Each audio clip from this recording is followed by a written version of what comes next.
Hi friends, అందరికీ నమస్తే. నేను మీ అందరికీ ఈరోజు ఒక విషయం గురించి వివరించాలనుకుంటున్నాను.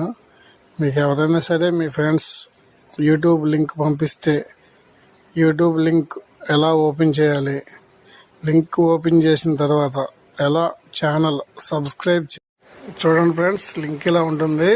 అయితే పైన ఏదో బొమ్మ ఉంటుంది.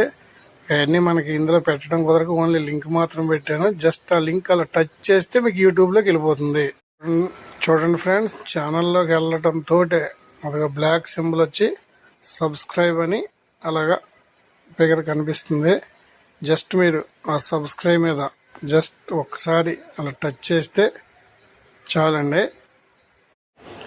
మై ఫ్రెండ్స్, సబ్స్క్రైబ్ మీద టచ్ చేయడంతో అలా బెల్ గుర్తు వస్తుంది. అంటే మనం వారి ఛానల్కి సబ్స్క్రైబ్ అయినట్టు. ఓకేనా ఫ్రెండ్స్? మళ్ళీ టచ్ చేయకూడదు. టచ్ చేస్తే మళ్ళీ అన్సబ్స్క్రైబ్ అయిపోతుంది. అందుకని బెల్ గుర్తు వస్తే చాలు. చూడండి ఫ్రెండ్స్, అక్కడ గుర్తుంది కదా, అక్కడ 5 అని ఉంది కదా. అంటే అంతకుముందు ఎవరైతే బయట వాళ్ళు ఆ వీడియోకి 5 లైక్స్ ఇచ్చారు. మీరు లైక్ ఇవ్వాలనుకుంటే జస్ట్ ఆ బటన్ టచ్ చేస్తే చాలు. చూడండి ఫ్రెండ్స్, మీరు లైక్ ఇచ్చినట్టయితే ఇంతకు ముందు 5 ఉంది కదా, వెంటనే 6లోకి వచ్చింది. అంటే మీరు ఒక లైక్ ఇచ్చారు. లైక్ ఇచ్చినంత మాత్రాన వారికి మీరు లైక్ ఇచ్చినట్టు తెలియదు.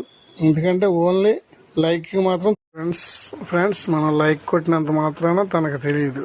ఇది కామెంట్ బాక్స్. ఈ కామెంట్ బాక్స్ ఉంది కదా, దీన్ని మనం టచ్ చేస్తే అప్పుడు మీకు కొన్ని కింద సింబల్స్ వస్తాయి. అవి కూడా మీకు చూపిస్తాను. ఈ కామెంట్ మనం ఎవరికైతే మనం పెడతామో వాళ్ళకి మనం ఆ ఛానల్ చూసినట్టు, ఇందాక చూపించినట్టు ఆ కామెంట్ బాక్స్ ఫిగర్ ఉంది కదా, దాని మీద టచ్ చేస్తే ఇలా వస్తుంది. కింద ఇంగ్లీష్ అక్షరాలు ఉంటాయి, పైన పూలు ఉన్నాయి. మీరు ఏది కావాలితే అది టైప్ చేసేసి మీ ఇష్టం, మీ ఎంత ఓపిక, మీరు సూపర్ అని పెట్టచ్చు, లేకపోతే దేవుడి బొమ్మ పెట్టచ్చు, ఏదో ఒకటి పెట్టేసి ఆ బాణం గుర్తుంది కదా దాన్ని నొక్కి పైన బటన్ ఉంది చూడండి ఫ్రెండ్స్, షేర్ బటన్. అదే వీడియో కానీ లేకపోతే యూట్యూబ్లో ఏ వీడియో అయినా సరే మీరు ఎవరికైనా పంపాలనుకుంటే ఆ షేర్ బటన్ నొక్కితే కింద వాట్సాప్ అని, ఇన్స్టాగ్రామ్ అని బొమ్మలు పడితే వాళ్ళకి ఎవరికి నొక్కితే ఆ లింకు వారికి కూడా వెళ్ళొద్దండి. అందరికీ అర్థమైంది అనుకుంటున్నాను. హాయ్ ఫ్రెండ్స్, నేను చెప్పింది మీ అందరికీ అర్థమైందని నేను భావిస్తున్నాను.